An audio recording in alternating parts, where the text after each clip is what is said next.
So hello everyone, welcome to my YouTube channel Manpreet Diaries. In today video I'm going to share with you that how you can study perfectly. So video में बहुत सारी techniques आपके साथ share करने वाली हूँ जिन्हें follow करके आप बड़े ही प्रोडक्टिव तरीके से स्टडी कर सकते हो। सो हमारी फर्स्ट टेक्निक होने वाली है Pomodoro technique.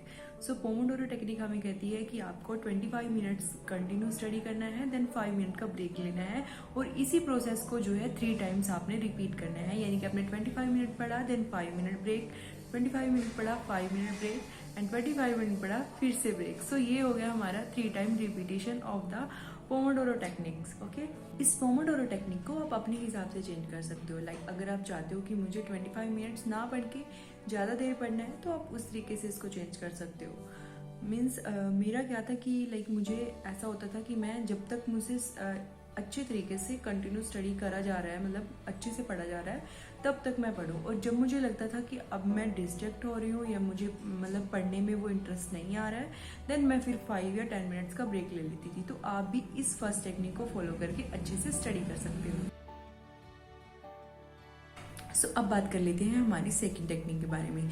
So second techniques बोलती है कि आपको 20% रीड करना है एंड 80% आपको रिसाइट करना है। मीन्स अगर आप कोई भी टॉपिक पढ़ रहे हो, लाइक आपने रिप्रोडक्टिव सिस्टम पढ़ा, डाइजेस्टिव सिस्टम पढ़ा, यानी कि कोई भी आपने टॉपिक जो है लिया और उसके बाद क्या है, फिर आप उस टॉपिक को पहले रीड कीजिए अच्छे से, उसके पॉइंट्स को क्लियर कीजिए, देन बुक को बंद किया और अपने माइंड में एक सेल्फ टॉक की कि हाँ इस टॉपिक के अंदर ये चीजें थी। यानी कि खुद से ही वो टॉपिक खुद को ही सुनाया कि इस टॉपिक में ऐसे ऐसे चीजें होती हैं। तो आपका क्या होगा कि वो चीज रिवाइज हो जाएगी अच्छे तरीके से और देन आपको मूव करना है नेक्स्ट टॉपिक पे। एंड थर्ड टिप है कि हमारी थर्ड टेक्निक है कि अंडरस्टैंड द सिलेबस। तो आपने जो है सबसे पहले सबसे मेन इंपॉर्टेंट चीज़ है कि आप जिस भी या बोर्ड एग्जाम की तैयारी कर रहे हो, किसी भी एग्जाम की, कॉम्पिटिटिव एग्जाम की आप तैयारी कर रहे हो, तो आप ये ध्यान रखें कि आपको सिलेबस पूरा अच्छे से समझ आना चाहिए कि कौन सा टॉपिक है, किस टॉपिक से रिलेटेड ये जुड़ा हुआ है, इसमें क्या क्या चीज़ें आएंगी। सो हमारी थर्ड टेक्निक रहेगी कि हमें सिलेबस को अच्छे से अंडरस्टैंड करना है, देन ही हम आगे जो है बढ़ सकते हैं और उन चीज़ों को अच्छे से पढ़ सकते हैं। अगर हमें सिलेबस ही समझ में नहीं आएगा तो हम कैसे उस टॉपिक को कवर करेंगे। सो मेन इंपॉर्टेंट यही है कि हम अपने सिलेबस पैटर्न को अच्छे से जानें कि इस टॉपिक के अंदर ये चीज़ें इंक्लूड होंगी, ये मुझे पढ़ना है। तो ये हमारी होने वाली है थर्ड टेक्निक। और अगर हम फोर्थ टेक्निक की बात करें तो वो हमारी है कि हमें सबसे इम्पोर्टेंट है डिस्ट्रैक्ट होने से बचना है, हमें डिस्ट्रैक्शन रोकनी है। सो उसका सबसे बड़ा कारण है ये मोबाइल फ़ोन। तो जब भी स्टडी कर रहे हैं तो कोशिश ये रखें कि उसको तब दूर रखें जब आप फ़ोन से नहीं पढ़ रहे हैं या आप उसका यूज़ नहीं कर रहे हैं। अगर आप स्टडी के लिए उसको यूज़ कर रहे हैं देन ओके है, लेकिन अगर आप बुक से रीड कर रहे हैं और फ़ोन को आपने साइड में रख लिया तो 100% गारंटी है कि फ़ोन की तरफ ना हाथ चला ही जाता है। सो ये चीज़ ध्यान रखें कि अपने मोबाइल फ़ोन को या आप लैपटॉप से अगर पढ़ते हो, मतलब अगर आप बुक से पढ़ रहे हो, लैपटॉप भी आपके पास रखे या फ़ोन आपके पास रखे, तो उस चीज़ को अवॉइड करें। क्योंकि वो चीज़ें जो है मतलब माइंड में ऐसा हो जाता है कि कोशिश रहती है कि उसको एक बार देख लें, कोई मैसेज तो नहीं आ रहा, कोई नोटिफिकेशन तो नहीं आ रही, या फिर बीच में मन कर जाता है, यानी कि हम मेन जो हमारा फोकस होता है स्टडी का उससे हट जाते हैं।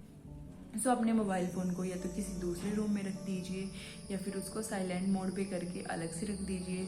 ठीक है, तो ये चीज़ें आपने अप्लाई करनी है। फोर्थ टेक्निक हमारी रहेगी कि हमें जितनी भी चीज़ें हमें डिस्ट्रैक्ट करती हैं उन सब चीज़ों से दूर रहना है। और मतलब स्टूडेंट लाइफ में सबसे बड़ा डिस्ट्रैक्शन मोबाइल फ़ोन ही है, सोशल मीडिया है ना। हम देखने लग जाते हैं कि चलो थोड़ी देर ब्रेक ले लेते हैं, रील्स देख लेते हैं, और वो 5 मिनट के ब्रेक के लिए अगर हम रील्स देखना शुरू कर दें तो फिर वही है कि स्वाइप करते रहते हैं और वो 5 मिनट्स के वो पता नहीं कब 1 आवर, कब 15 मिनट्स या 2 आवर्स हमारे निकल जाते हैं। सो सबसे मेन इम्पोर्टेंट है कि अगर आप बुक से स्टडी कर रहे हो, फ़ोन से उस टाइम पे नहीं स्टडी कर रहे हो, तो अपने फ़ोन को दूर रखें या किसी रूम में, दूसरे रूम में जाके रख दें। सो ये आपके लिए काफ़ी हेल्पफुल होगा। और नेक्स्ट हमारी टेक्निक होने वाली है टाइम मैनेजमेंट। सो टाइम को अगर अच्छे से मैनेज कर लिया देन जो है आप परफेक्ट तरीके से स्टडी कर सकते हो। सो आपने टाइम को डिवाइड करना है अच्छे तरीके से कि आपको कब स्टडी टाइम होगा, कब आपका जो है अदर एक्टिविटीज़ के लिए टाइम होगा। सो ज़्यादा से ज़्यादा टाइम हमें स्टडी करना है। अगर हम किसी कॉम्पिटिटिव एग्ज़ाम की तैयारी कर रहे हैं तो मेन फोकस यही होता है कि ज़्यादा से ज़्यादा स्टडी करा जाए, है ना।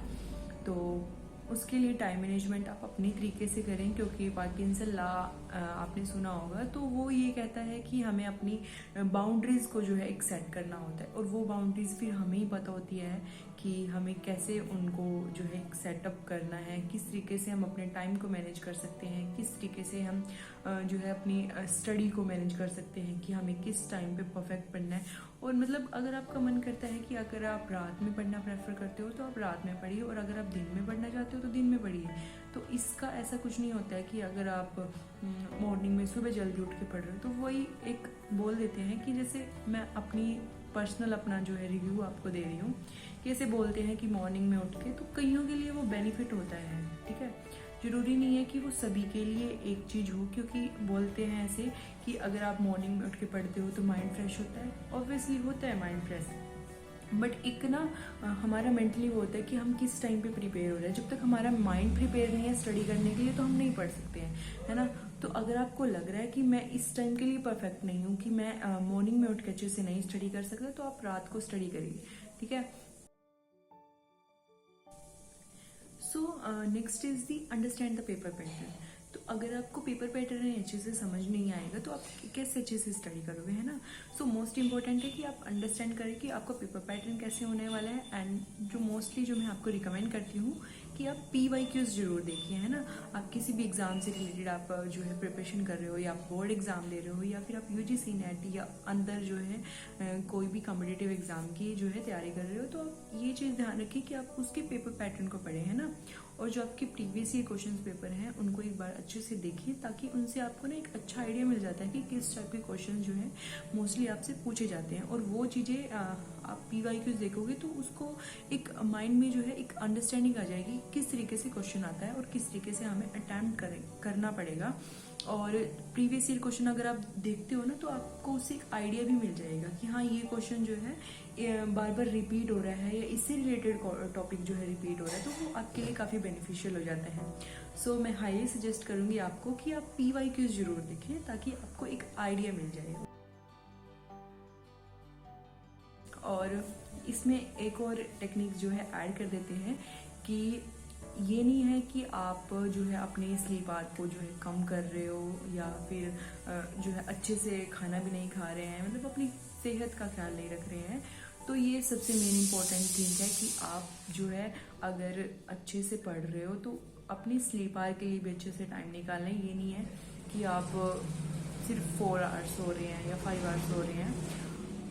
अगर आप एग्ज़ाम के लिए प्रिपेयर कर रहे हैं तो मुझे ऐसा लगता है कि आप जितने टाइम में पढ़ रहे हैं उसी टाइम को इतने अच्छे तरीके से यूटिलाइज कर लीजिए, ताकि ज़्यादा से ज़्यादा, क्योंकि टाइम डिसाइड नहीं करता कि आपने कितना पढ़ा है। चीज़ें वो डिसाइड होती हैं कि मतलब ऐसे इफ़ेक्टिव तरीका तब होता है जब आप चीज़ों को अच्छे तरीके से पढ़ रहे होते हो। उनका जो एक आप बोलिए कि आपका जो पूरा दिन है ना वो एक प्रोडक्टिव डे निकल के आता है। आप अच्छे से किसी टॉपिक को आपने उठाया तो उसका कॉन्सेप्ट आपको क्लियर है नहीं है, तो वो चीज़ें डिसाइड करती हैं। टाइम डिसाइड नहीं करता कि मैं 8 आवर पढ़ता हूँ या मैं 10 आवर पढ़ता हूँ तो मैं ज़्यादा पढ़ता हूँ।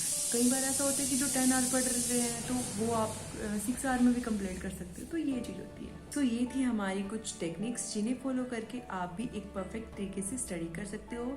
अगर आपको वीडियो अच्छी लगी है तो प्लीज़ वीडियो को लाइक करें, शेयर करें और कमेंट जरूर करें। अगर आप कोई भी आपकी क्वेरीज है एंड नेक्स्ट वीडियो के लिए चैनल को सब्सक्राइब करना ना भूलें, क्योंकि नेक्स्ट वीडियो काफ़ी इंटरेस्टिंग होने वाली है। और मिलते हैं नेक्स्ट वीडियो में नए टॉपिक के साथ। Till then take care, bye bye.